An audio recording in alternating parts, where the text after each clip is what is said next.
Good afternoon or good morning to many of you. Welcome to NGA's first in a new virtual event series on registered apprenticeship. Today's event will focus on leveraging registered apprenticeship to build a thriving and inclusive economy, featuring lessons learned and state highlights from our newest publication, A Playbook for Governors.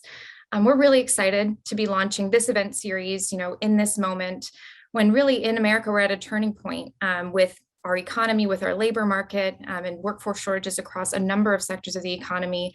And our members are really squarely focused on making sure that they're continuing to build the educational and economic ecosystem necessary to ensure that businesses and workers from all backgrounds and in all communities are really able to thrive. And apprenticeship continues to be one of the prominent strategies that they're looking to leverage in these efforts. So within that context today, we're just really thrilled to be launching a new series to bring together a lot of lessons we've learned as an organization in many years of our work with our members on these topics, and as we look ahead to the future in this space. Next slide, please. With some of this context in mind, our agenda for the next 90 minutes, we'll start with just a quick overview of NGA and our work on apprenticeship for those of you who may not be as familiar with us, before our team spends some time breaking down the key recommendations in our most recent apprenticeship publication, that new playbook for governors I just mentioned. We'll then be joined by representatives from the United States Department of Labor for a conversation on federal priorities and the role states can play in advancing apprenticeship through federal opportunities, followed by our featured panel, which I'm really excited for, featuring guests from the states of Alabama and Nevada.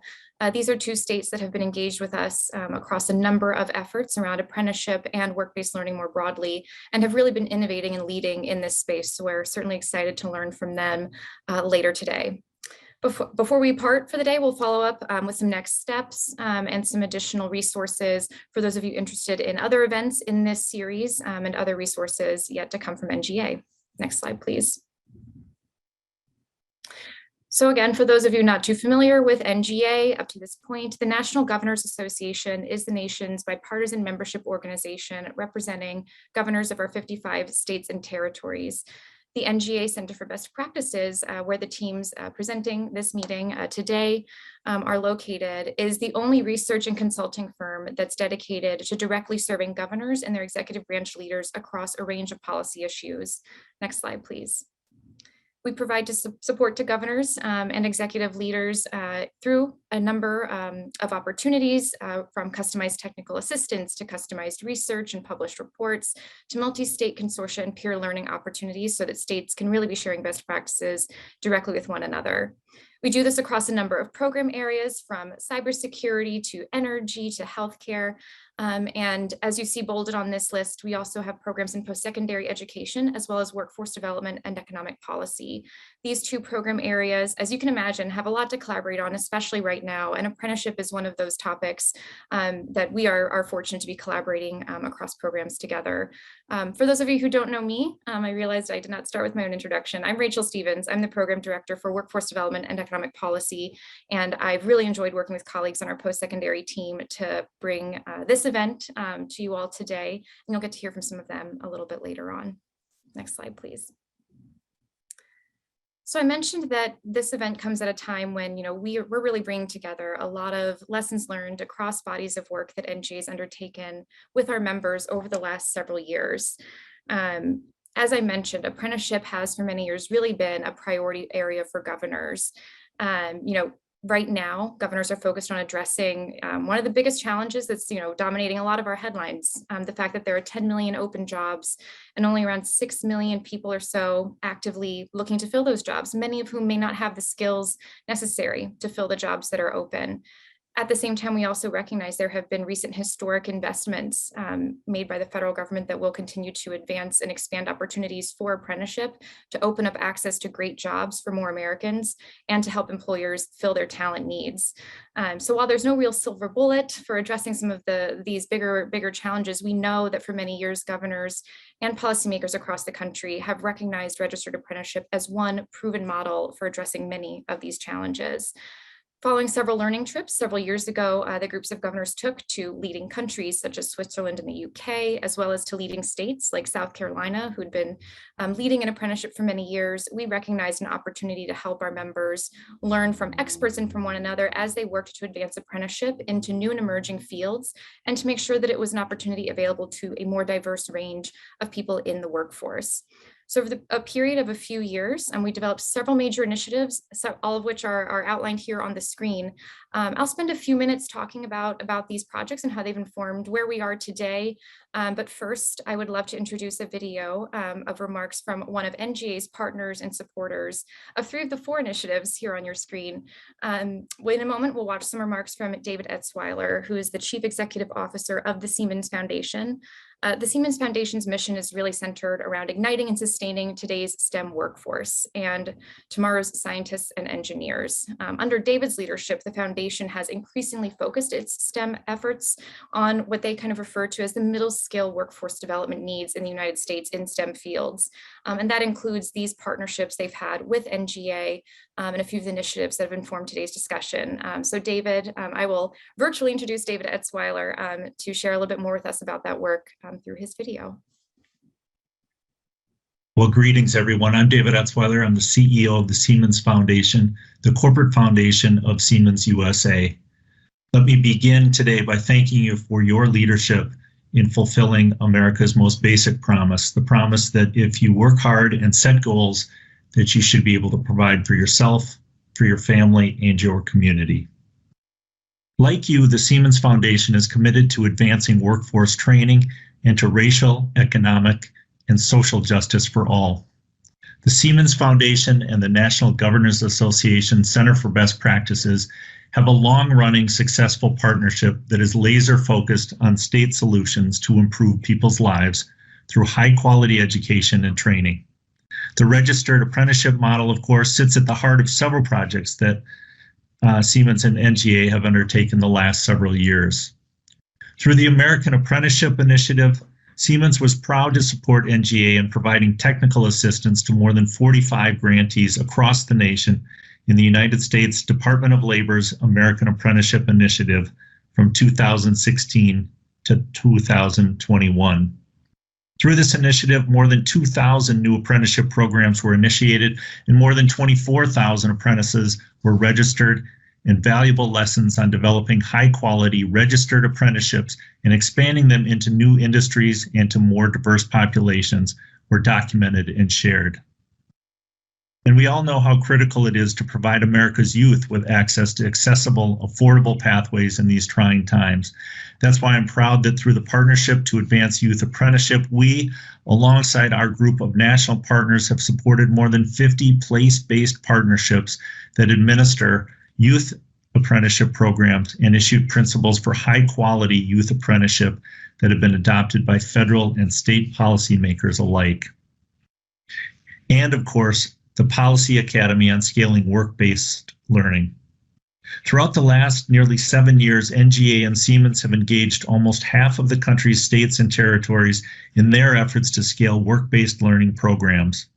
And I know that states that participated in the most recent phase of the project, particularly those that were chosen to serve as mentor states, provided a great deal of insight for the apprenticeship playbook for governors that NGA published in December of last year, which is what brings us all here today.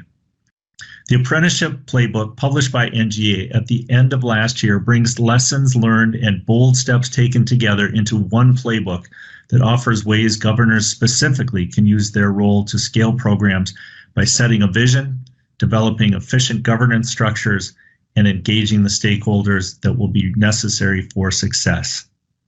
But here's what I urge you all to keep in mind as you discuss these items today and as you carry out this work in your states or your regions.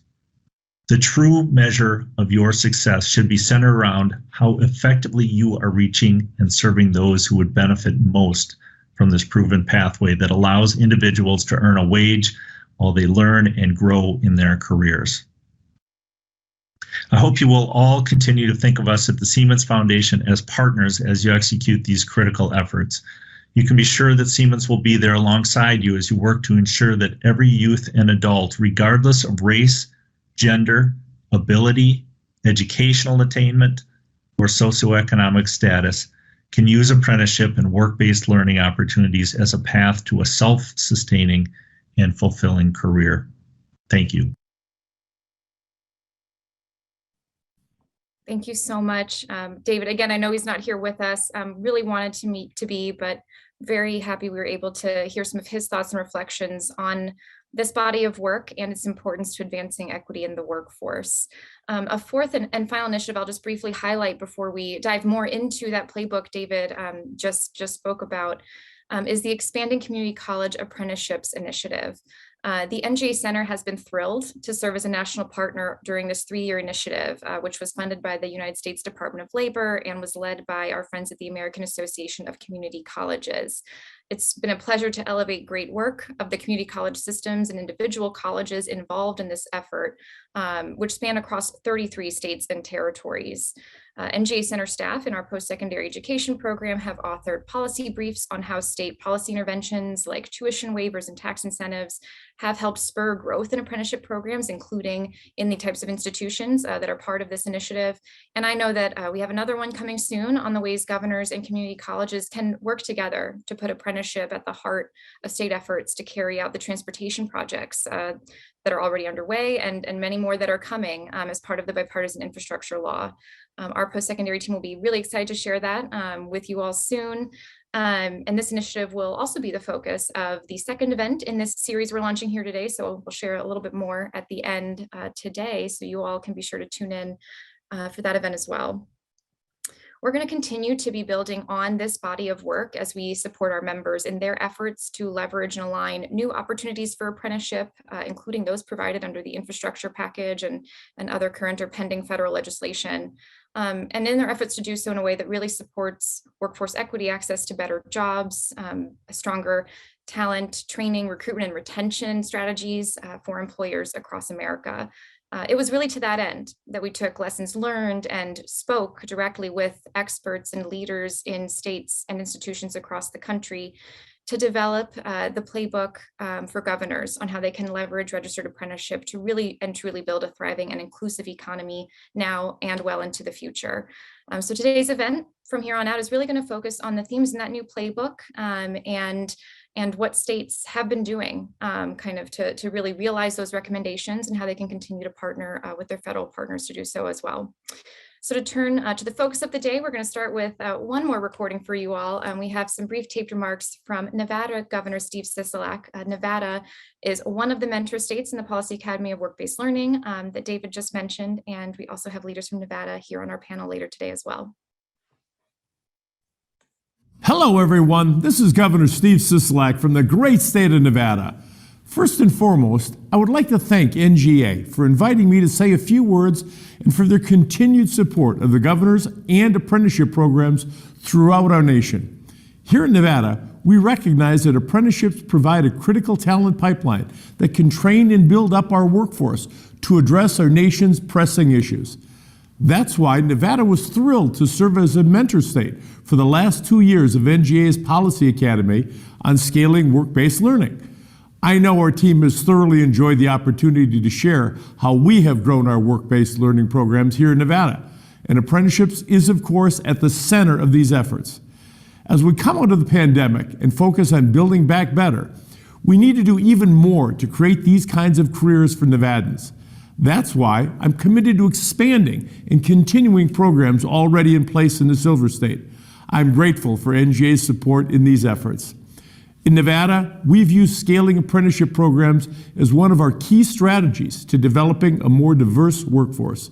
That's why I was thrilled when U.S. Labor Secretary Marty Walsh joined me last summer to announce that Nevada was awarded a grant from the Labor Department to participate in the State Apprenticeship Expansion, Equity, and Innovation Program. I know that this award, coupled with Nevada's own resources and the investments we've secured from our philanthropic partners, will empower our Office of Workforce Innovation to continue making progress in serving Nevadans who have been historically underserved by the apprenticeship system. Thank you once again for having me, and I look forward to working with all of you as we continue to build our nation through the power we can harness from our apprenticeship programs and opportunities. Thank you. All right, thanks to Governor Sisolak and his team. So with that, we'll get into the fun part. My colleague Jack Porter will talk about the big takeaways from our new playbook. Jack serves as a senior policy analyst on our post-secondary education team and is one of the co-authors of this new playbook, along with Rachel Hirsch, who you'll hear from later on in our program today. So Jack, the floor is all yours. Awesome. Thank you, Rachel, and hello, everyone.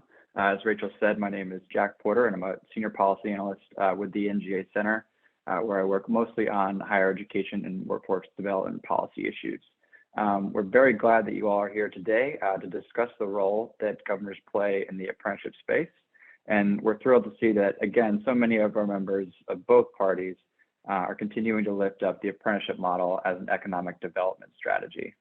And if I may, I would just say that when some of my colleagues and I debriefed after our annual winter meeting that we held at the end of last month, we were thrilled by just how often governors brought up apprenticeship as a strategy for solving some of the biggest challenges in their states. And so we are glad that we have the opportunity to share the efforts that the NGA Center has made on this policy issue to support our members. So before we get into our discussion with the U.S. Department of Labor and our panel with exemplar states, just wanted to give a very brief overview of the opportunities for governors that we identified in the process of writing our apprenticeship playbook. And before I dive in, I just want to thank all the policymakers that we spoke with to inform the playbook, some of which I know are on the line, and the countless state leaders that we've collaborated with throughout the last several years on the multiple projects that you just heard about that we have going on here at NGA that include apprenticeship. Thank you. Okay, now to get into the list. And the 7 opportunities for governors that we lay out in the apprenticeship playbook.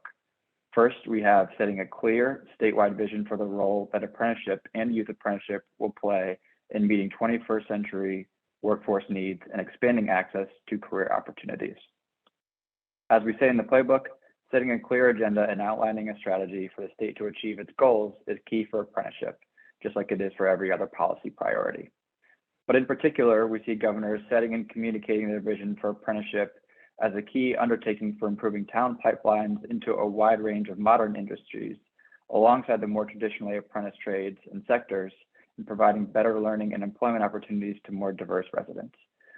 Additionally, when speaking about education beyond high school and about college degree programs in particular, we think that mentioning apprenticeship opportunities in the same breath as 2- and 4-year degree programs can make a difference in how students and the public more broadly view the role that apprenticeship can play in providing greater access to economic opportunity. Secondly, we have the development of a governance structure that best suits your state for apprenticeship policymaking. As you all know, when it comes to registering programs, states basically have 2 options here. Programs can either be registered by the Office of Apprenticeship at the U.S. Department of Labor, or states can get approval from DOL for one of their own agencies to play this critical role. As we point out in the playbook, establishing a state apprenticeship agency, or an SAA, can allow for more flexibility, improve responsiveness and customer support, streamline efforts to assure quality, and support statewide outreach and awareness campaigns. I'll just quickly point out that the 2 states that you'll hear from in the last segment of today's session both have state apprenticeship agencies that register their programs. The next opportunity I'll highlight is the governor's convening authority and making decisions about who is at the table, so to speak, and building relationships with those who aren't currently at the table, but who ought to be. I don't think I need to express to anyone on the call today the importance of governors bringing education and workforce development stakeholders to the table. But we also recommend thinking about less traditional groups, so to speak, such as industry associations, vocational rehabilitation providers, faith-based organizations, and others that can offer support services that increase apprentices' likelihood of successful program completion and also help employers adjust programs to meet individuals' needs. Governors, of course, naturally have the authority to decide who has a seat at the table, and ensuring that this authority is leveraged to best effect is as important for apprenticeship as it is for any other policy priority. Next, we have the coordination of a holistic funding strategy by proactively pursuing federal grants, considering state investments, and securing philanthropic resources to fill gaps and complement uses of public funds. I know that in a few minutes we'll hear about specific funding opportunities from the federal government, but we would encourage you all to consider dedicating some time to what we at NGA call asset mapping, which broadly speaking means laying out the different forms of support that apprenticeship receives in your state from your own resources, from the federal government through annually authorized programs, as well as competitive grant opportunities and from philanthropic organizations.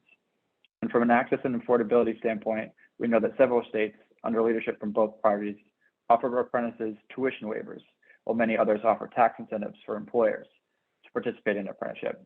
So we see the development of a holistic finance strategy for scaling apprenticeship as foundational for success in this space. Okay, number 5, we've got making the state a model to employers by making its own apprenticeship programs in-house, having its own apprenticeship programs in-house, I should say. We think that this is a compelling way for governors to lead by example. And I'm excited that later on during the webinar, you'll get to hear directly from the director of Alabama's Office of Apprenticeship about Governor Ivey's charge for agencies to launch apprenticeship programs and the difference it's made in Alabama. Strategy also, I think, has the added benefit of helping dispel the notion that participating in the registered apprenticeship system can be overly burdensome for employers. And it can also serve as a natural vehicle for highlighting the return on investment that employers see from engaging in the apprenticeship system. Okay, we've got 2 more to go here. Next, we've highlighted governors' role in being an advocate for apprenticeship programs and stakeholders. Along with the governor's convening authority, we found that those who engage with employers directly to secure commitments for apprenticeship programs and doing other things like attending apprenticeship-related events, such as certificate of completion ceremonies or meetings of the state's apprenticeship council, can have a tangible impact on the state's ability to scale apprenticeship programs. And finally, we have the development of federal policy priorities. I should first mention that last year, Rachel Stevens and her team here at NGA worked with our government relations colleagues to establish the governor's set of core principles for renewing the federal workforce system. And apprenticeship is, of course, prominently featured among those principles. However, as you all know, there are several items pending before Congress and the administration when it comes to apprenticeship-related policy. And making sure that you put pen to paper on the ways that the Workforce Innovation and Opportunity Act and the apprenticeship system can better serve your state, and communicating those priorities with us, with your congressional delegation, and other federal policymakers can have a real impact. Okay, and with that, I'm excited that we'll now turn to our first discussion of the afternoon between Manny Lamar of the U.S. Department of Labor and Tim Carlton, one of NGA's legislative directors. Manny Lamar serves as a senior advisor with the Employment and Training Administration at the U.S. Department of Labor, where he focuses on workforce development and apprenticeship. He is the former founding executive director of the Nevada Governor's Office of Workforce Innovation and served as the governor's designee on the Governor's Workforce Development Board, which certainly makes him a familiar face to this audience, and I would say gives him a level of familiarity with the work that you all are doing in your states. Manny also led and supported research and technical assistance projects on workforce and economic mobility at WestEd, a national nonpartisan research organization. Manny holds a BA in political science with honors from Wittenberg University, a master's in education policy and management from the Harvard Graduate School of Education, where he was the recipient of the Class Marshall Award for Leadership and Service to the Harvard community. Manny will be speaking with Tim Carlton, who serves as Legislative Director for Government Relations with the National Governors Association. In this capacity, Tim works directly with the governor's offices on education and workforce-related matters, advocating the top federal priorities of governors before Congress and the administration. Before coming to us at NGA, Tim worked in the United States Senate, where he advised a member of the Senate Health, Education, Labor, and Pensions Committee. And before that, Tim worked in the United States House of Representatives, where he advised 2 members, both of which serve on the House Ed and Labor Committee. And with that, without any further ado, please take it away, Tim. Thank you, Jack, for the introduction, and thank you for everyone joining the call. It's great that we have this forum here. And also, Manny, thank you for being with us today. We really appreciate you taking the time to join us in this conversation. So I'll get into it. As we all know, we are in the middle of a very tight labor market. This is true across nearly every sector of the workforce and can be seen in national data that show record high job openings, with, as Rachel said earlier, about 10 to 11 million openings across the country. To provide some context to that figure, if we go back about 10, 11 years ago now, to 2010, as we were digging out of the Great Recession, there were only about 2 to 3 million job openings at that time, which equated to about 1 job per 5 unemployed workers. So we had far more people unemployed than we had jobs available. Fast forward 10 years to February 2020, a month before the pandemic started, And the Bureau of Labor Statistics counted approximately 7 million job openings, which is about 4 million fewer than we have today. So we now are in a situation where we have more jobs than we have available workers. Meanwhile, at the same time, we are seeing employees quitting or resigning from their jobs at a greater rate than ever before, with 3.4 or 3.3 million workers quitting their job in December. Some are phrasing this as a great resignation. I've heard it referred to as the great upgrade, which was the desire of workers to have an upgrade in the job quality that they have and that many employees are seeking. Here at the NGA, we know that one of the best ways to upgrade the job that you have is to enter into an apprenticeship program where you can be supported to learn on the job and gain the skills necessary to succeed in the workforce. Just in the last month, as we've been talking about here, the governors across the country have been delivering their State of the State addresses, and we've seen across the board wide bipartisan support for governors supporting and touting the work that they are doing to expand apprenticeship opportunities.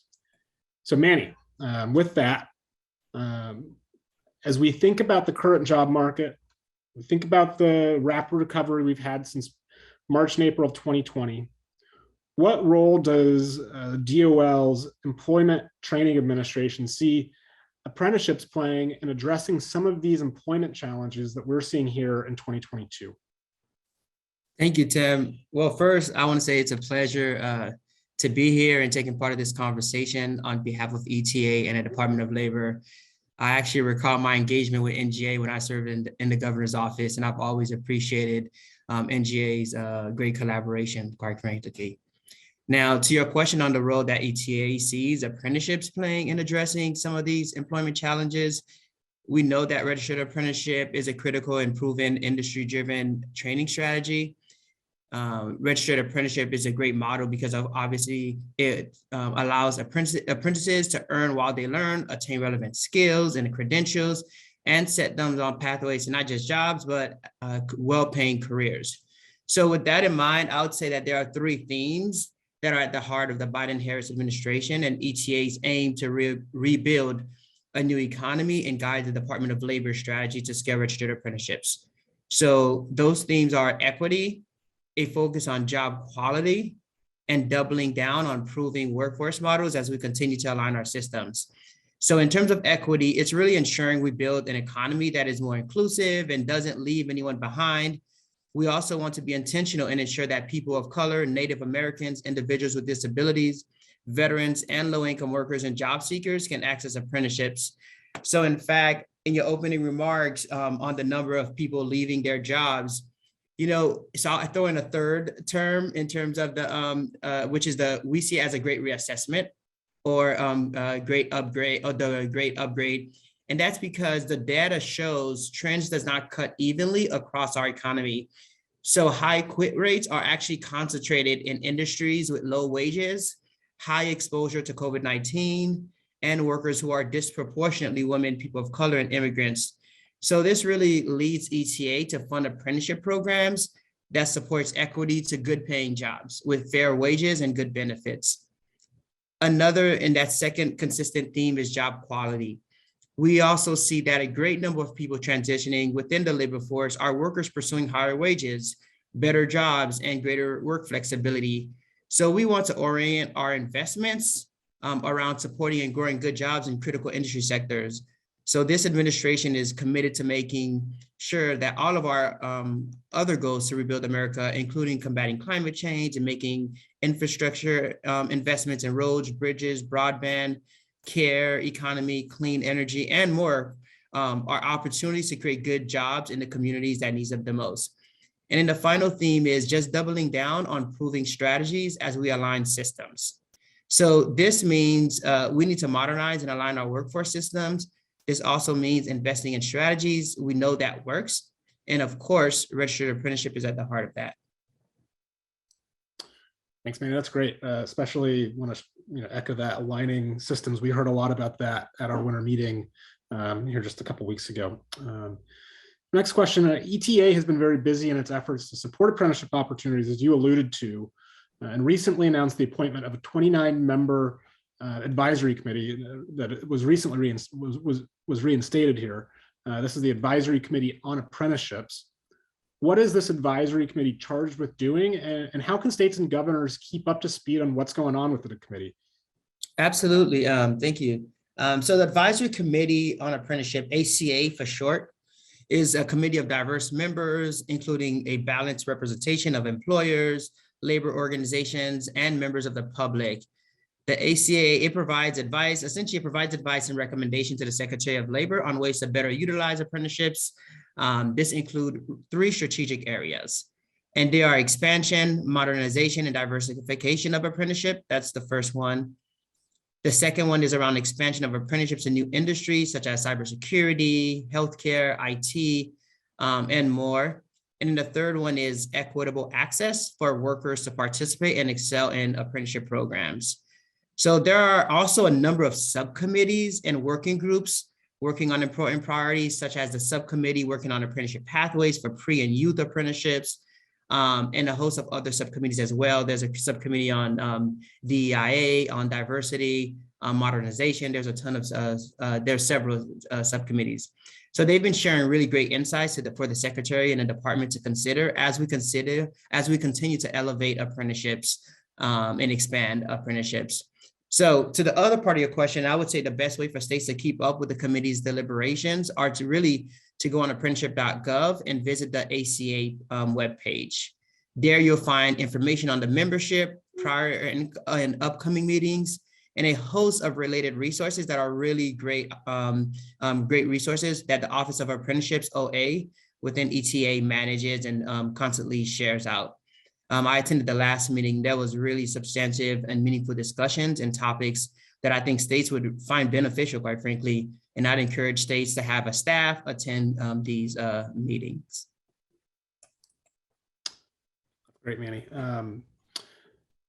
So you mentioned the Biden-Harris administration. What are some of the the administration has a handful of apprenticeship-related priorities and initiatives aimed at different sectors of the workforce. Can you share with us what some of these initiatives are and how ETA and your team over there is working to ensure that the states and the stakeholders on the ground know of these opportunities and can really implement them and get the best bang for the buck out of what's available to them?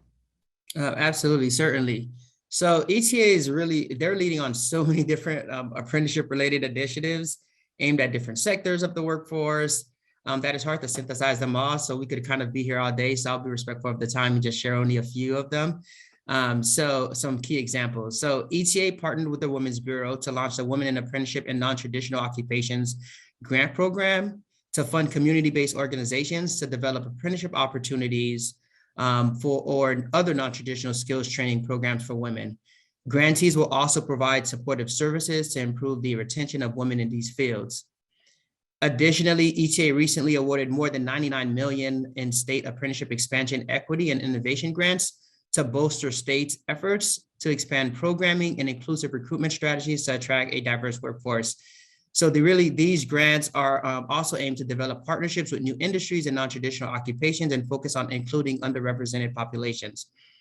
We also invested nearly $31 million through cooperative agreements to establish 4 registered apprenticeship technical assistance centers of excellence to provide TA to organizations to expand, modernize, and diversify apprenticeship programs. So these include technical assistance to employers and industry to build out registered apprenticeship programs across a range of industries and job sectors, including those in the care economy.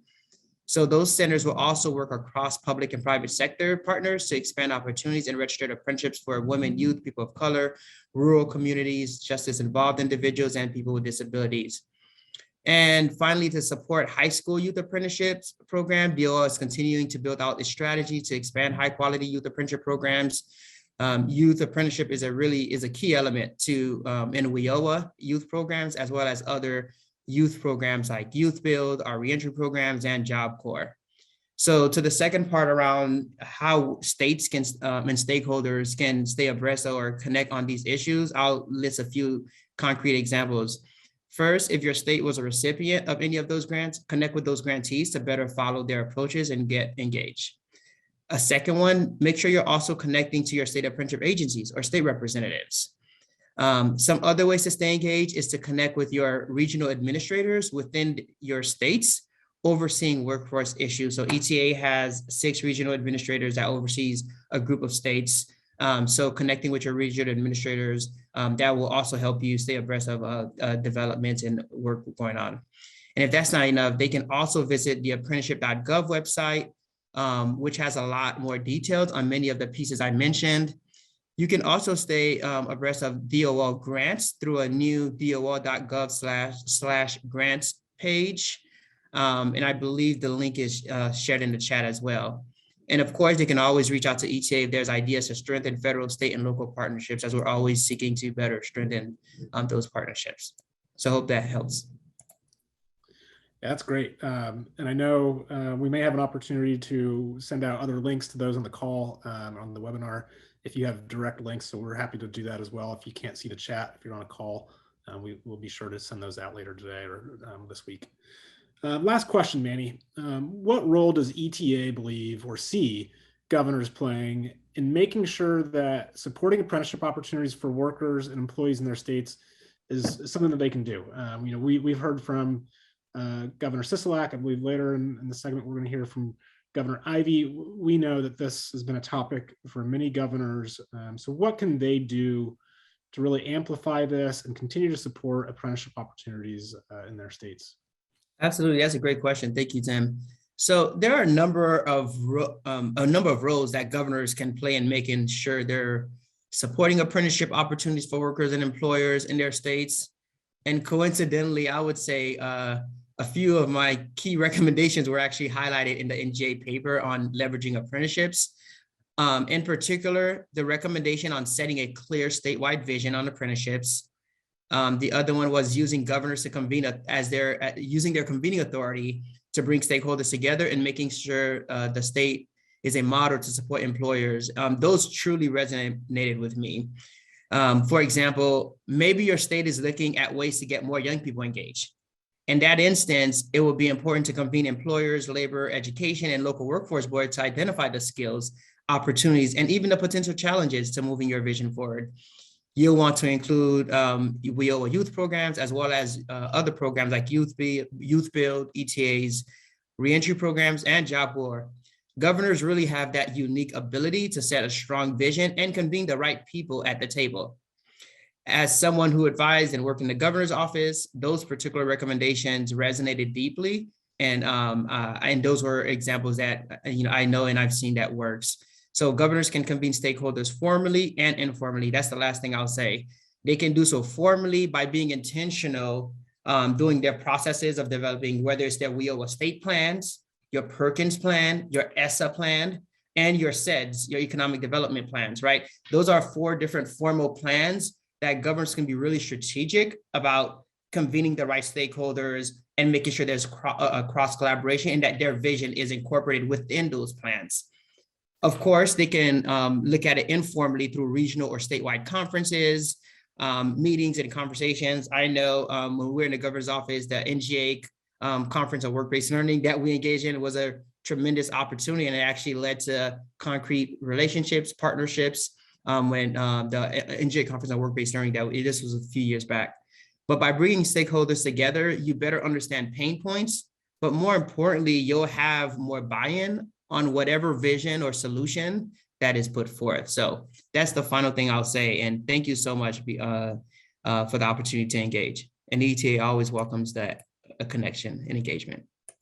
Thanks, man. The point about coordinating state plans is, I think, so critical. Again, last week at the winter meeting, we had a great session where we were talking about building pipelines. So that pipeline would be that SS state plan, really, in many ways, and how that translates directly to the establishing and really nurturing pathways, which we'd be talking about these apprenticeships here. So loved all that. Thank you, Manny, and thank you to the rest of your team at ETA for the work you're doing on apprenticeships and for just taking time out of your day this week to join us. Absolutely, thank you. So I'm now going to turn it over to Governor Kay Ivey from Alabama. She has provided us with some pre-recorded remarks, just like Governor Sisolak. So Governor Ivey, take it away.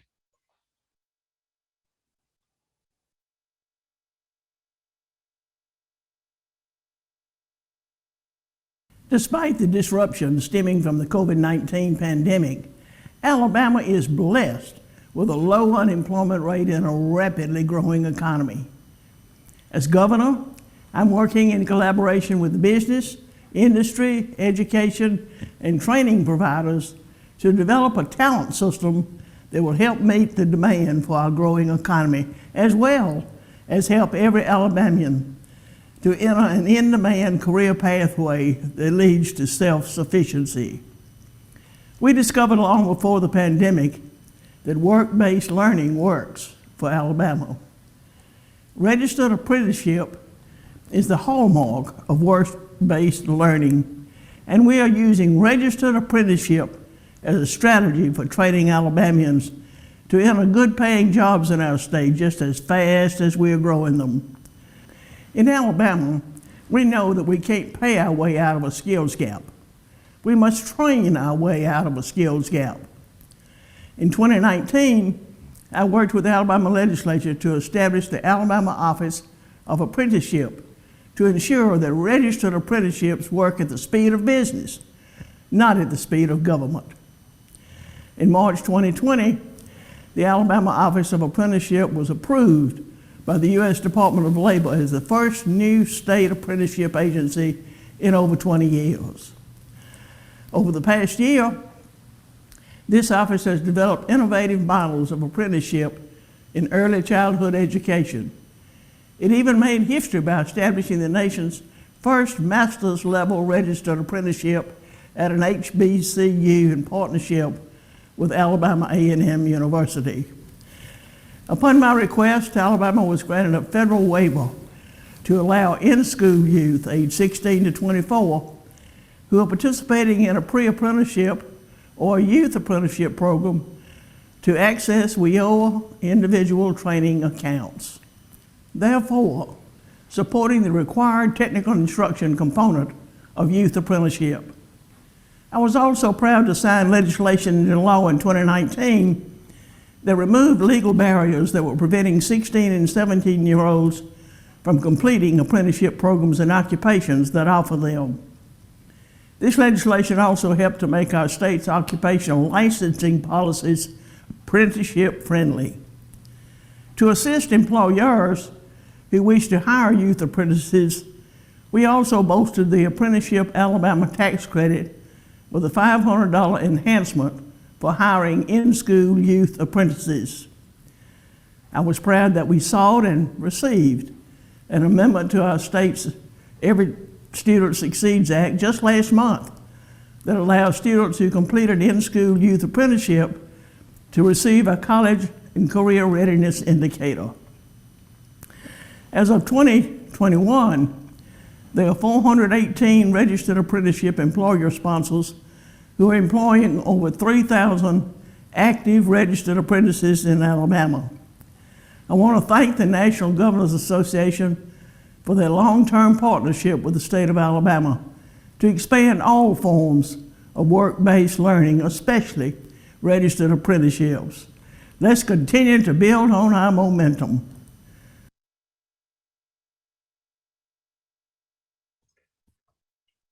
Wonderful. Thank you so much to Governor Ivey for those remarks. That context provides a great transition into our panel discussion now. Hi, everyone. I'm Rachel Hirsch. I'm a senior policy analyst on the post-secondary education team here at NGA. I've also had the honor of managing the Policy Academy on Scaling Work-Based Learning, which you've heard about over the past 2.5 years, which included working in depth with both Nevada and Alabama, who were 2 of 6 states that served as mentor states in the Academy. Really excited now to be transitioning to our panel to dive into a bit more detail on how governors and their staff are implementing these recommendations and scaling registered apprenticeship, as well as give you all in the audience a chance to ask questions and interact with us. So I'm so happy to be joined today by our speakers. We have Josh Laney, who's the director of the Alabama Office of Apprenticeship, Isla Young, the executive director of Nevada Governor's Office of Workforce Innovation. They both served as leaders on their respective Policy Academy teams. And then we're really grateful to be joined by an employer representative here. We know that apprenticeships are not possible without the support and buy-in of employers. So we're happy to have Jimmy Lau here. He's the director of nursing and emergency services at Renown Health. Renown Health is the largest locally owned not-for-profit healthcare network in Northern Nevada and has more than 6,500 employees system-wide. So I'm first going to moderate a discussion with our panelists, and then we'll have time for question and answer from the audience. So as we are speaking, you should feel free to submit a question through the Q&A option on Zoom.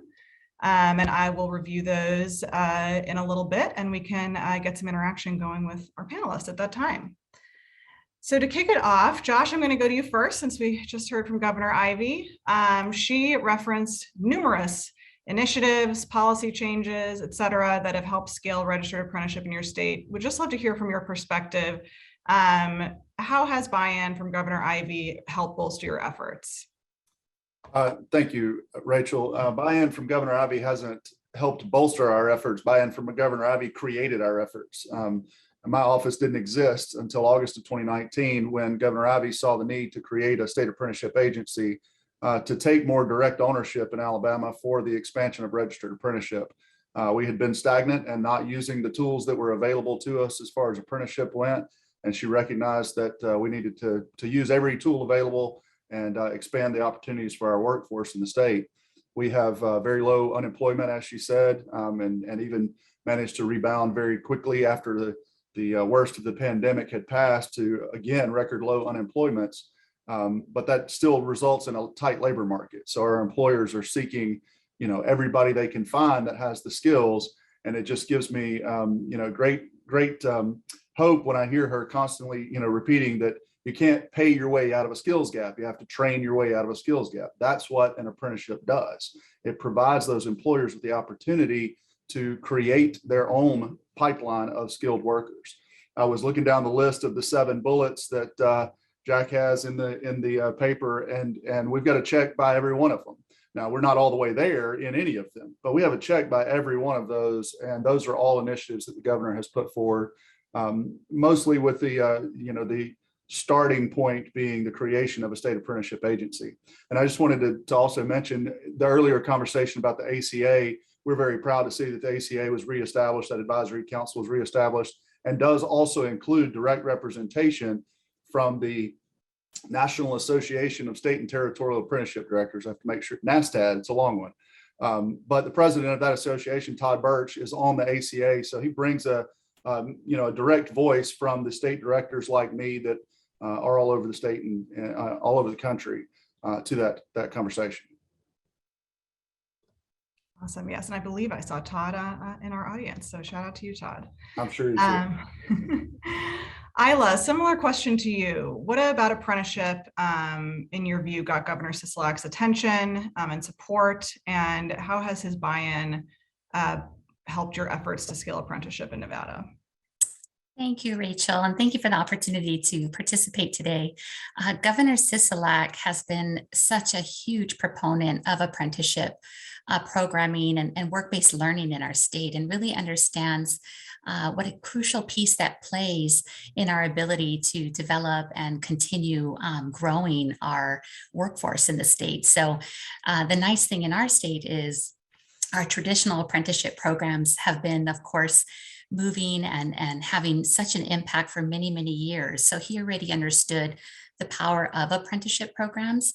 And it's been a really beautiful thing that he's also very supportive of our non-traditional apprenticeship programs in our state. So as our state continues to diversify and we're looking at, healthcare and IT and manufacturing, skilled trades, some of these areas that traditionally haven't been looked at for apprenticeship development, he's been very supportive. And as he mentioned, having Secretary of Labor Marty Walsh come to Nevada was so special, and announcing that new funding stream that is being brought into the state, and specifically to grow out those new apprenticeship programs. So having a supportive governor is just key to being able to do this work. So we're incredibly grateful. Thanks, Isla. And I think that's an important point.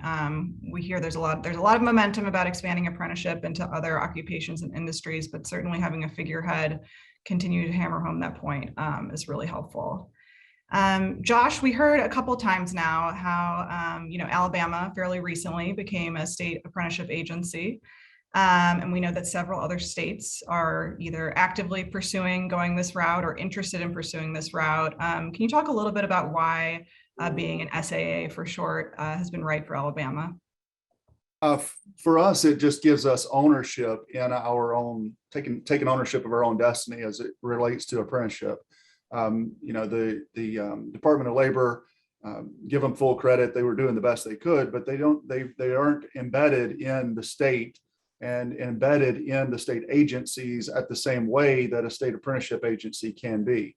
We talk about the governor's convening authority, and with a state apprenticeship agency, we are one of the organizations that she can say, get here, get together, figure it out, and get to work. And that's just a different kind of dynamic than you have, obviously, if the people in charge of apprenticeship in the state really ultimately don't report back to your governor. So for us, it was the main tipping point. It was the beginning of all of this work. But it's also part of a more holistic approach to, again, on that convening authority, she has pulled together all state agencies and given us this direct, command to get out there and develop new and innovative integrations of workforce, whatever that is. So whether it's apprenticeship or whether it's other types of work-based learning, on the grid that y'all had on the first slide in the 4 categories, we've been participating in the overall work-based learning initiative with NGA for several years now, and that's going gangbusters. But we view that as part of feeding into apprenticeship. Apprenticeship can't exist on an island by itself. You've got to have awareness and exploration activities, or you'll build the world's finest training program and then nobody will go into it because the kids won't know about the jobs and the people won't be there to fill those open positions.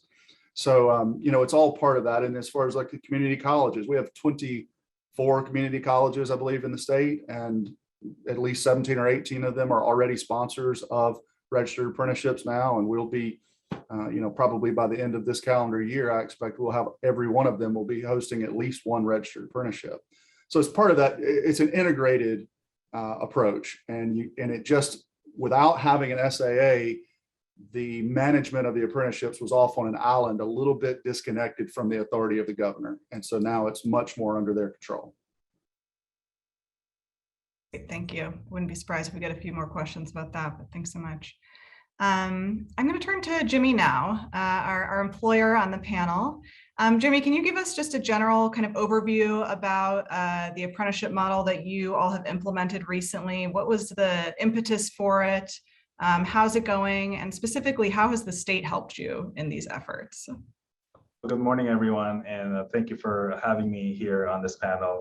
It is a great privilege to be able to speak to the success of our apprenticeship programs, especially when it comes to our emergency medical technician program in partnership with the Nevada Systems of Higher Education and Truckee Meadows Community College. The purpose of our apprenticeship program is to develop the future of healthcare workforce and prepare them for pre-hospital and hospital setting, and continue to support the community of Reno and Sparks and built with skills, competency, and confidence. At Renown, we are the only level 2 trauma center in the region, and we do take care of the sickest when it comes to our area, and we are faced with a workforce shortage, including nurses and the technician. Because of our partnership, with this partnership and support from GoWin and the offices of Governor Sisolak, we were able to develop a highly skilled and sustainable EMT program to support our current workforce and continue to serve our patients in the middle of the pandemic. Because of our workflow and patient care enhancement, and we were able to define their scope of practice inside the hospital, where they are able to provide patient care, including assessment, medication administration, and provide interventions using protocols as approved by our hospital and as approved by our medical director. They are also able to apply critical thinking skills and work collaboratively with our team, not just with our nurses, but also our physicians. I think what's amazing about this is, since we started this program with our EMTs inside the emergency department, we were able to enhance our overall patient experience by decreasing wait times, improving and decreasing mortality, and helping facilitate patients to receive the right care at the right time, and overall improving staff satisfaction, decreasing burnout, and improving the overall sense of teamwork and collaboration of these folks. What's nice about this, according to our apprentices, it is a well-paying position wherein they get to earn while they are learning, and be able to practice and learn highly technical skills that are involved in patient care. That's great. Thank you, Jimmy. And as you know, we have a bunch of state folks in the audience. Any thoughts on what might be useful for them to know about helping employers adopt and implement apprenticeship programs? I think one of the things that is needed is collaborating with the education department inside the hospital, collaborating with our physicians and risk management, and our partners in the community, so that we are able to build a robust and well-rounded program for our eager folks that are wanting to work in healthcare, especially in the middle of the pandemic, and be able to meet the needs of the community. Great. Thank you so much, Jimmy. And Isla, I'll go to you now. I know that the work of the state and kind of helping create and build these programs and make it as easy as possible for businesses and employers to implement these programs can kind of be like, you know, the man behind the curtain, pulling all the strings and doing lots of stuff so that it seems just seamless from the outside. Can you talk a little bit about what that looks like from your perspective and some of the strategies you've employed there? Absolutely. And, you know, Jimmy's is an amazing example, renowned, of how employers can engage and really think outside of the box of traditionally how they approach workforce. I think in Nevada, through our Goin office, it would not be happening without our partners. I think it's very important to stress for folks that are looking at apprenticeship development. Some of the keys that we have really focused on is the partnership development. So I would say that NG, our Nevada System of Higher Education, Cheryl Olson, has been a crucial part of the work that is happening in the state. Our community colleges have stepped up to the plate and really engaged. We also are very mindful of the wraparound services that are needed for apprentices, and how can we bring that to the table to make sure we're not only providing the RTI and the training pieces, but creating a really holistic, strong environment for these apprentices to be successful. And I'll say that one of the things that is really, I think, made it easier for companies in our state to engage in apprenticeship programming is through Cheryl Olson's office within NG, is serving as a sponsor for many of these programs. So Jimmy's talking about our EMT program, but we've got a CNA, we've got the LPN, we've got pharmacy technician, medical assistant. So there's a lot of different ways that companies can engage. So our labor commissioner and our state director of apprenticeship programs does an excellent job of supporting our programs for approvals and monitoring. And then we're allowed to work in that space of really developing apprenticeship programs that we're able to bring into this space. But without the partnerships, without the clear understanding that all of that paperwork and the stuff that happens behind the scenes that makes it easier for employers to engage is very much what we're trying to provide to make it as seamless as possible. Great. And Josh, anything you want to add from your perspective in terms of practices that are helpful to get employers on board with registered apprenticeship? I would say partly to echo what Ala just said about the the behind the scenes and the paperwork and all that. We have, now that we're a state apprenticeship agency, we have project managers that are regionally focused, and they are there to directly support the employers in the development process.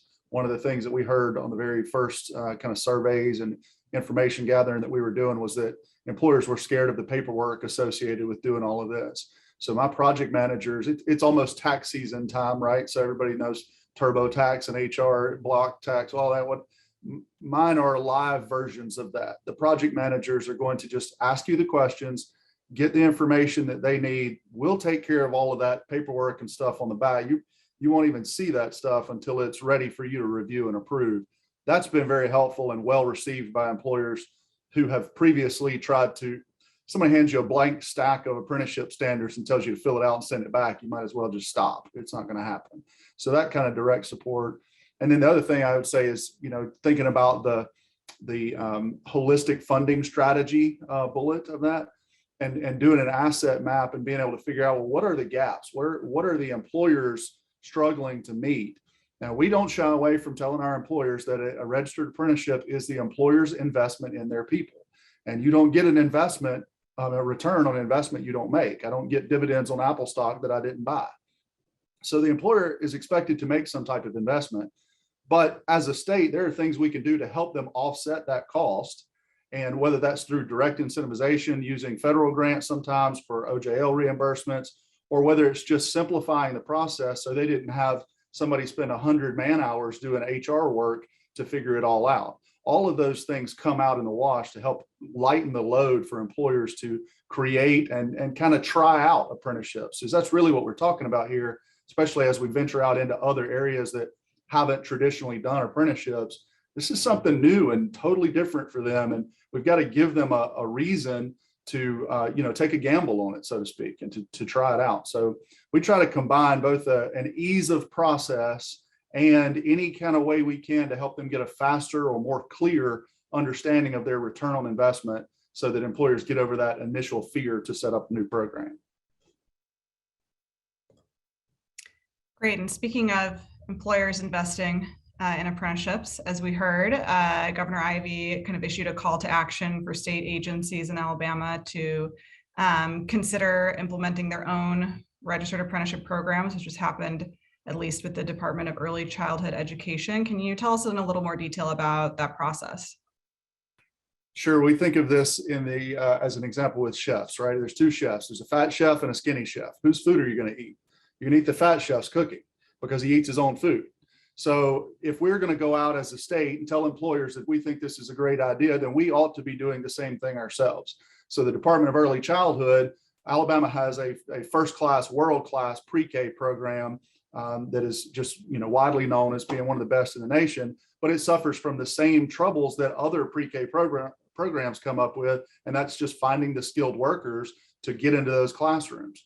So Alabama Department of Early Childhood Education really stepped up in partnership with both one of our four-year universities and one of our community colleges to develop a tiered program so somebody can go from high school, get a certificate and child development associate, then they get an associate's degree, then all of that stacks up into a bachelor's degree. So they wind up with a very highly skilled worker. And the sponsor for that is the Alabama Department of Early Childhood as a group program, so we can model that and replicate it all over the state. We're very close to doing the same thing with Alabama Department of Corrections so that we can set up programs for people who are incarcerated. We have a community college housed inside of our prison system. So the RTI part is already there and taken care of. And now we're looking at employers who are saying, I need people. We can't just go fishing in the same pond. That pond's tapped out. We can't go to the people that are already working and just keep trading them back and forth and back and forth. We've got to add people to the workforce. And so by creating these on-ramps, we're both serving the needs of employers, but we're also helping those who've been disenfranchised or disconnected, or at least not fully connected to the workforce, whether that's minority populations or women or no matter what, everybody who is outside of that labor market participation rate, which we watch so closely, we're building them a path to come and meet with the employers that so desperately need them. Absolutely. Well, please keep us updated on that Department of Corrections apprenticeship. That sounds amazing. Yes, Isla, I'm going to go back to you, and just a reminder to folks, I see a few questions coming in. Feel free to enter any questions you have in the Q&A box, and we'll get to them in just about 5 minutes or less. Isla, so we talked a little bit about kind of one of the recommendations was around, as Josh has said, a holistic funding strategy. Obviously, right now and in the future, we hope there's a lot of money coming in to registered apprenticeship from various different sources. Can you talk a little bit about your short and long-term planning process around registered apprenticeship and your philosophy around sustaining the momentum and resources there? Absolutely. I think, in Nevada, we've been very aggressive in pursuing federal dollars. This was, of course, before all the ARPA money is coming into the states, but making sure that that initial seed money is there to support the efforts. But one of the things we're doing for the long-term impact is really looking at helping companies and employers with the process and understanding how to develop their own apprenticeships and then sustain them. So right now, of course, there's this monies that are flowing in, and we're going to offset. We're building in money for employers and the mentoring pieces and providing for that. All of the money for the students and the RTI pieces is covered. The wraparound services and all of those pieces, we're making sure that is available. We're trying to make it as easy as possible for an apprentice to step into this space. But it's very important as we're looking at long-term sustainability within our state, is making sure companies have the capacity internally to do this. Whether or not we're here with these grant dollars, we want them to think of this as a viable path for workforce development for these companies. So that is very much how we're approaching it, in addition to making sure that our partners throughout the state, and some of the things that Josh is saying is absolutely spot on. Finding additional folks that don't traditionally think about apprenticeship programming, whether it is corrections or our veteran population, or all of these different folks that are out there that have very skilled folks that might be able to move into these spaces. Is what we've been focused on. So hopefully all of the effort and the seeds that are planted right now will eventually bloom, and we'll have a really beautiful space in our state for apprenticeships. Great. Josh, anything you would add to that before we take a look at the Q&A? No, I see some great questions coming in the Q&A, so I'll keep my trap shut and let's jump on those. Awesome. Well, let's dive into it, and folks, feel free to keep entering questions as you have them. Jimmy, I'm going to go back to you first. We got a question about how did Renown identify the EMT apprenticeship opportunity, and what did that decision making look like internally? And kind of what was the time frame from identifying the opportunity to actually having apprentices on site? We definitely follow the model of our current apprenticeships that we have within Renown. We currently have the nursing apprenticeship program, we have the CNA apprenticeship program, and we have the medical assistant apprenticeship program. And so we brainstormed and thought of what else can we do so that we can support the community and really bring and enhance our workforce development. And we thought about our EMT apprenticeship because we are using our experienced EMTs in the emergency department as part of our team-based model in taking care of patients, not just the nurses and not just the ER physicians. And so we partnered up with initially and are currently still partnered up with REMSA, our local and our regional transport services for all 911 calls. And found an opportunity to also partner up with Truckee Meadows Community College. And so we wanted to make sure that we have the classes built in based on our needs. They actually modified their program and curriculum to make it a fast track program, to wherein the EMT basic portion will go for 9 weeks, and the students will have the ability to sit down for their psychomotor and cognitive examination for the state and national registry examination. Once they have completed that, then they move into the EMT advanced program. Again, it's a 9-week program, and they are able to sit in for their national and state certification and be able to qualify for positions within Renown that offers and that require EMTB certification or EMTA certification. We needed to make sure that we have the preceptors or the individuals who can provide the pathway and the orientation for these folks, because they are going to be on orientation for 24 hours per week. And then the the rest of their hours are coming from their paid time while they're in the classroom, they're in skills lab, and they're doing their ride-alongs. We did build a pretty robust pathway for them that they had to follow during their orientation and be able to blend in with our team-based model in taking care of patients. And so that really is how we were able to start and be able to sustain it for 3 semesters now, or 3 cohorts now. Rachel, can I just add something on to Jimmy's? So the other piece too that hasn't been mentioned is the amazing model that they have developed. We've been able to push it into an apprenticeship readiness program also. So local high school is working with the company he mentioned, Remsa, to do the preparation to then move into this upon graduation. So there's a full continuum and a heavy partnership with NDE in our state to make sure our K-12 space is also engaged with apprenticeships. Great, thank you. And then I know this is the case, but hoping you guys can maybe give just a few examples. We had a question about if any apprenticeship result in an associate's degree. So maybe Josh or Ella, if you guys want to give some examples in your states. Yeah, we have multiple, so several of ours in associate's degrees. In some cases where the employer is going to pay for the full associate's degree, they've decided to do that because that makes the whole thing Pell Grant eligible. So that's the kind of thing we were saying about, working with the employers to help them figure out how to braid the funding. So it's a win-win for everybody in that case. So the person winds up with the full associate, and the employer really didn't wind up paying much or anything out for the cost of the RTI. But we have associates, we have long certificates, short certificates, master's degrees, a little bit of everything.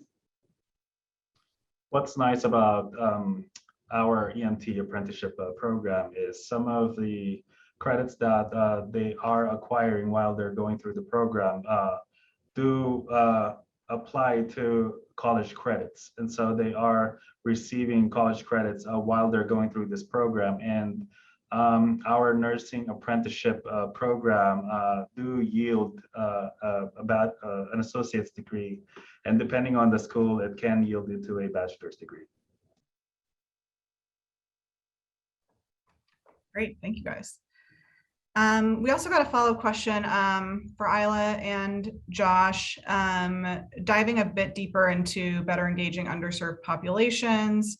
How are you thinking about engaging or re-engaging individuals who left their jobs during the pandemic, are justice involved, or are long-term unemployed in apprenticeship programs? You okay, Josh, if I go? Go ahead, Al. That's actually a huge focus and priority for our office. Some of the things that we've done to make sure that we're very aware and inclusive is we've reached out to community leaders in these particular zip codes that might have a high number of folks that are unemployed or need to re-engage with the workforce. So it's incredibly important in the work that we're doing in building trust and helping community leaders have a strong understanding of what apprenticeship programming or work-based learning is. And then they almost give the thumbs up or the yes, this is something my community should consider. So there's been a lot of work happening in that space. And then we've also, as Josh mentioned, spending time with our corrections community to really provide not necessarily apprenticeship programs within, because of course that won't work yet, but the pre-apprenticeship. And we're in, at this moment, discussions figuring out how to best make this happen for them and really expanding outside of the traditional areas that a corrections environment will allow folks that are in the system at the moment to have access to. So we're trying to be creative and help them understand that there's other options for them. So there's nothing more important than getting our women, getting our underrepresented minorities, getting folks that maybe are had a negative experience with the workforce to really not only understand that this is an opportunity for them, but to create that really solid pathway for them from start to finish so that they can succeed. Yeah, I think we're taking a similar approach. there's no such thing as registering pre-apprenticeship programs, but what we do is certify pre-apprenticeship programs. So we took the national kind of best practices from JFF and NGA and PIA and everybody else who had something to say about what a high quality pre-apprenticeship looked like. And we developed our standards based off of that. And I'm pretty picky about a lot of things, but I'm real picky about which pre-apprenticeship programs we will certify.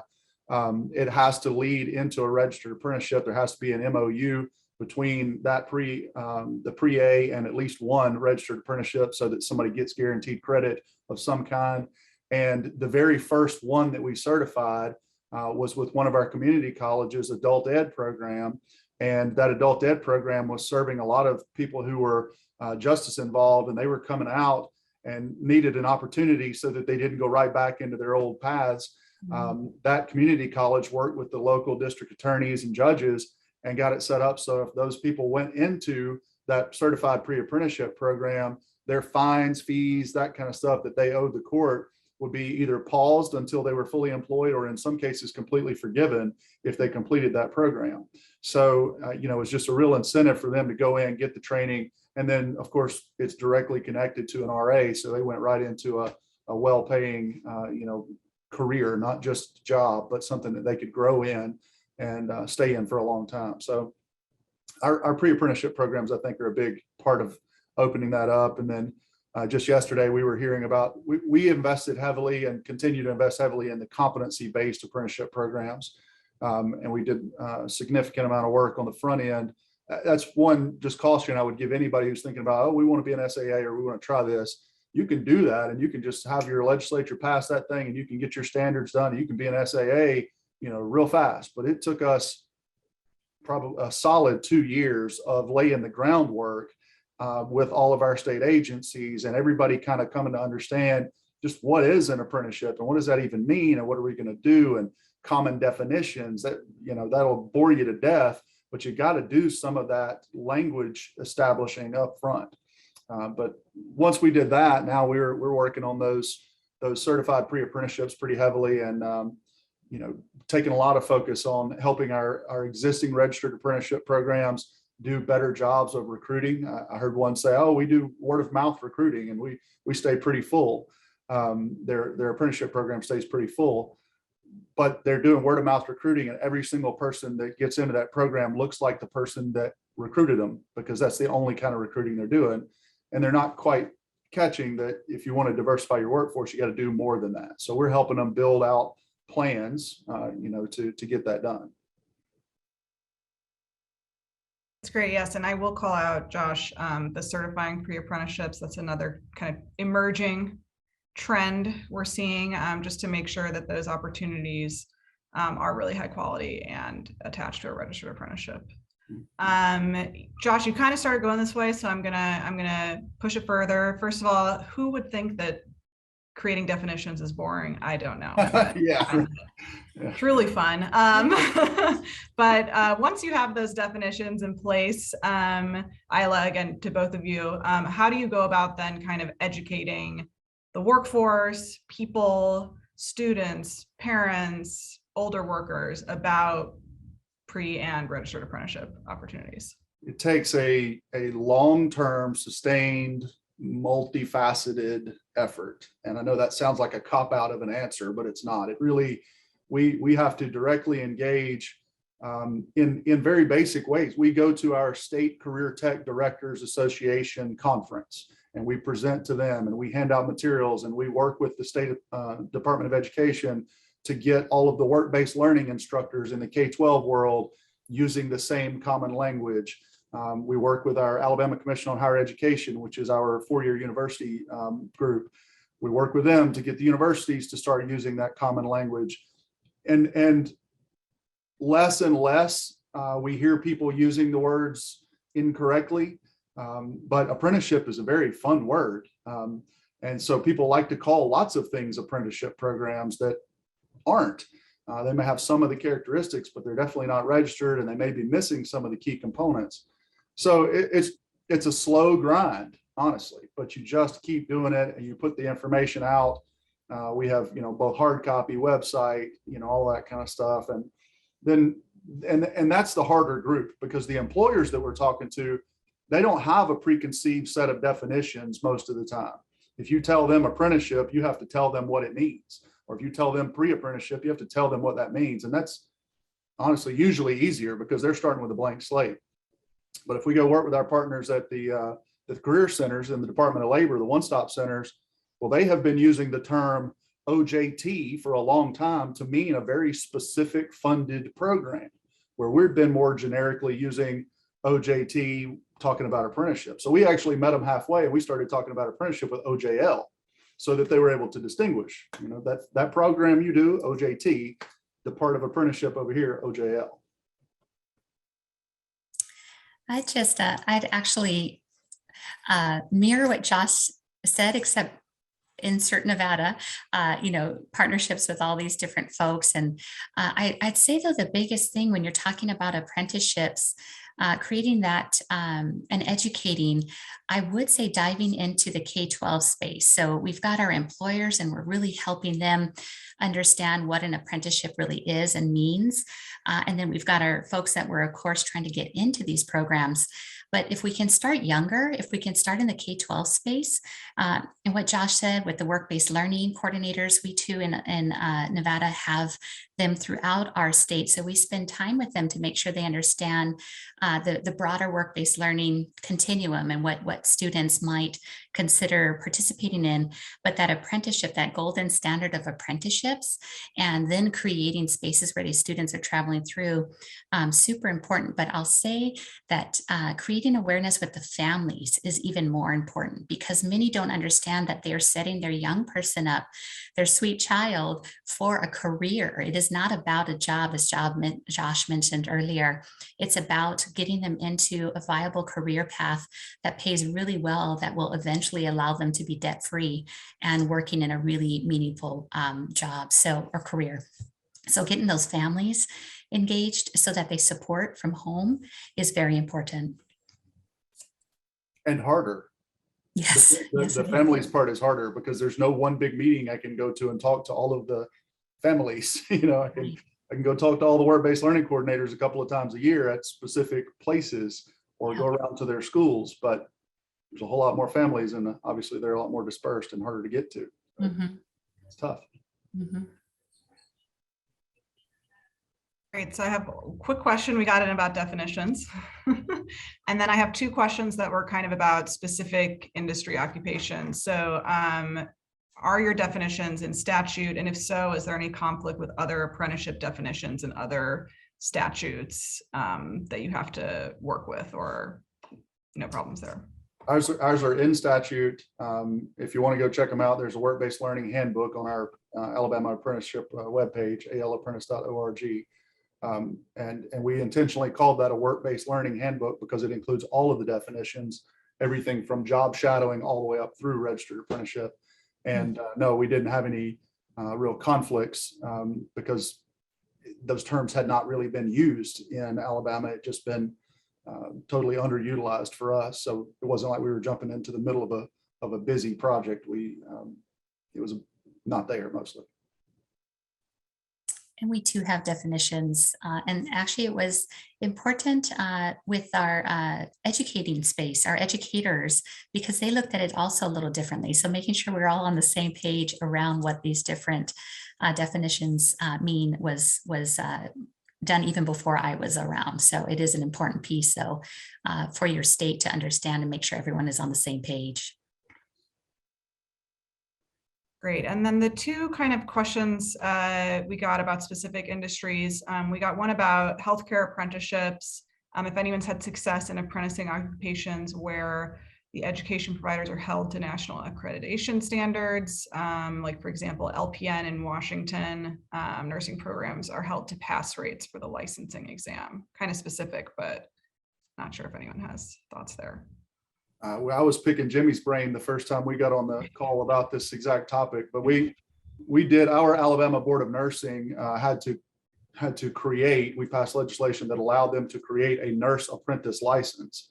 And it's exactly what they're talking about. There's pass rates involved for the schools, and all of that. So they wanted, they're heavily involved in it, but we are close to announcing the launch of several nursing apprenticeship programs for RNs, actually, is our goal. But that had to be enabled through statute, because before that there was, you could do all the clinicals and you could do all the bookwork and you could do all that, but you couldn't do any of the actual on-the-job learning as a nurse apprentice, because that wasn't the thing. You were either a nurse or you were not.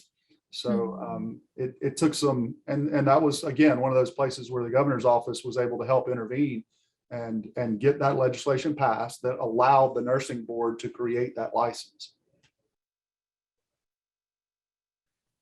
Our nurse apprentices are allowed to be in a preceptorship program with our nurses, and are able to learn things that a new graduate nurse would learn during their orientation. And so we do follow the State Board of Nursing's a list of skills that they can perform with a preceptor or a trainer in the clinical setting. And so that has been pretty successful for us when it comes to shortening the orientation time of a new graduate nurse in the clinical setting, and has been, and the Nevada State Board of Nursing has been pretty helpful when it comes to establishing the list of items that the nurse apprentices can do in the clinical setting. Great. And then final question, which I'll ask you guys just to give me a quick thought on, because we need to go to next steps and talk about our next event in this series. But any quick thoughts on the future for cybersecurity apprenticeships? Is this a big area you're seeing growth in? Yes. In Nevada, we're very focused on the IT piece, and that's one of the areas that this new funding is going to allow us to expand even more. But we've just for other states, CompTIA has been a wonderful partner. And actually at our next SAC meeting, we're hopeful to have some of our new IT occupations approved. So if anyone needs assistance, they'll come in, help you with the standards and building all those pieces out. But cyber's huge, and we have to make sure that these IT and cybersecurity are all available for apprentices. Yeah, for Alabama, IT is, we can do IT, and we don't have really any difficulty with that. Cybersecurity is a little different. Alabama is a very military-friendly state. We have a lot of military bases, and home of the Space Command and all of that in Huntsville. And so many of our employers who do the cybersecurity work that we need done in Alabama are DoD contractors. Mm-hmm. And their contracts have specifications that, somebody has to have a security clearance, and sometimes even specifies how many years of experience that person has to have before they can even touch the first thing associated with that project. So that's a challenge that we're working on, is how do you get an apprentice a security clearance or get them, so that they can actually work on that, because those employers definitely want to do apprenticeships. They're chomping at the bit. If anybody on the call has figured it out, let me know, but we're trying to figure out how to do those kinds of clearances that would be necessary to work on mostly DoD contracts while somebody is an apprentice. And it's a challenge right now. Awesome. Well, thank you so much, Isla, Jimmy, Josh, for joining us. This was a very wide-ranging and insightful conversation. We appreciate all three of your leadership in this area, and wouldn't be surprised if you get some follow-up questions from the audience members. To talk quickly about next steps in our next event in this series, I'm going to hand it back to Rachel Stevens.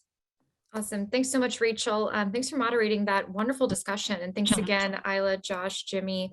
Also would like to once again thank Jack, Tim, and Manny from earlier in our program today. Just quickly on some next steps. First and foremost, please save the date for the next event in this series. That will be held on Tuesday, February 22nd at 2 to 3:30 p.m. Eastern. We'll be collaborating with our aforementioned partners, the American Association of Community Colleges, to showcase their leadership of the Expanding Community College Apprenticeship Initiative, and more broadly, how governors and community colleges can collaborate to scale programs across their states.